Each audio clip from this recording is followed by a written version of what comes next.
Good day everyone. Today we are going to solve a problem in chapter 6, Fluid Flow Measurement from the book Fluid Mechanics. So here's the problem. A pitot tube is used to measure the velocity of air flowing through a duct. The manometer shows a difference in head of 6 cm of water.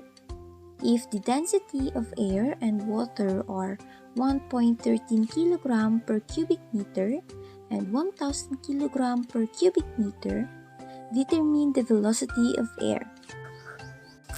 Assume the coefficient of the Pitot tube as 0.92, the velocity of air in meter per second. First, we need to convert the head difference from centimeter to meters. Since there are 100 centimeters in a meter, we have head difference is equals to 0.06 meters. Next, velocity in a pipe using Pitot tube is given by, where CV is the coefficient of Pitot tube, H is the dynamic pressure head, and G is the acceleration due to gravity.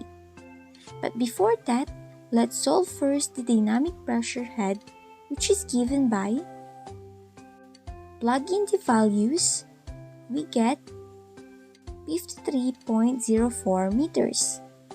Now, to solve for the velocity, let's plug in all values, we get 29.68 meter per second. So, the velocity of air in the duct is approximately 29.68 meter per second. This is for today's problem. We hope you learned something from us and kindly see our next videos for more information. Thank you.